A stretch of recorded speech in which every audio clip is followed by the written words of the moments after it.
Hello everyone. Once again I welcome you all in my YouTube channel. आज हम जो topic समझने की कोशिश करेंगे वो कम्युनिटी इकोलॉजी का एक छोटा सा टॉपिक है, बट बहुत ही इम्पॉर्टेंट टॉपिक है। अलग अलग कॉम्पिटिटिव एग्ज़ाम्स में ये एक टॉपिक ज़रूर आता है, इससे क्वेश्चंस आते हैं। तो आज का जो हमारा टॉपिक है ये कम्युनिटी कि जब हम स्टडी करते हैं इकोलॉजी में, यानी कि कम्युनिटी इकोलॉजी में एक इम्पॉर्टेंट टॉपिक आता है एंड दैट इज इकोटोन।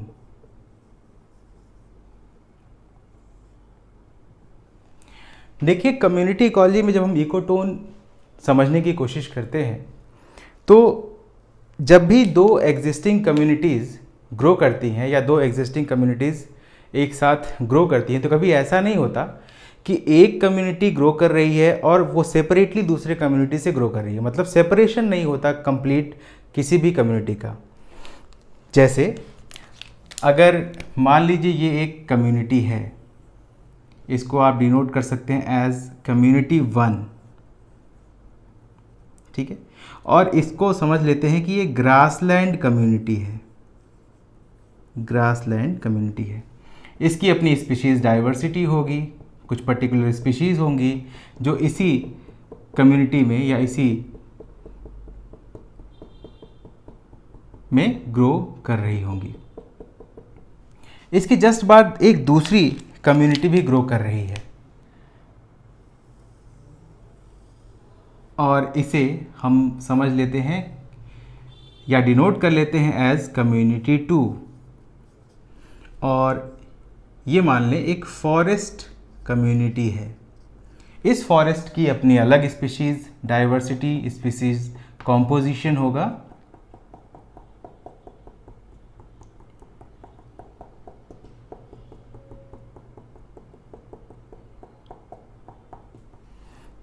तो जैसा मैंने अभी आपको बताया कि कभी भी दो कम्युनिटीज़ कंप्लीटली सेपरेट ग्रो नहीं कर सकती हैं, उनका कुछ हिस्सा दूसरी कम्युनिटी के साथ ज़रूर ओवरलैप करेगा। जैसे यहाँ पे आप देख रहे हैं ये एक फॉरेस्ट कम्युनिटी है, इसका एंड वाला हिस्सा इस कम्युनिटी के साथ और दूसरी कम्युनिटी का ये वाला हिस्सा इस कम्युनिटी के साथ ओवरलैप कर रहा है। तो जहाँ पे ये ओवरलैप करते हैं वहाँ पे एक जोन का फॉर्मेशन होता है।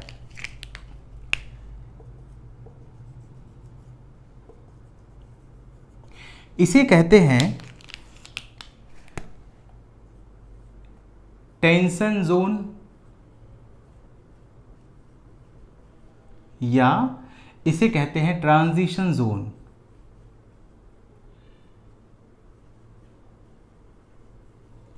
वास्तव में जो ये ट्रांजिशन जोन है इसी को इकोटोन कहते हैं। तो टेंशन जोन, ट्रांजिशन जोन या इसको आप लिख सकते हैं इकोटोन। प्रेफरेबली हमेशा इकोटोन शब्द का ही यूज किया जाता है। तो इकोटोन का मतलब क्या हुआ कि दो कम्युनिटीज़ में हमेशा ऐसा नहीं होता कि ये सेपरेटली ग्रो करें, इनका एक पार्ट हमेशा दूसरे कम्युनिटी से ओवरलैप होता है।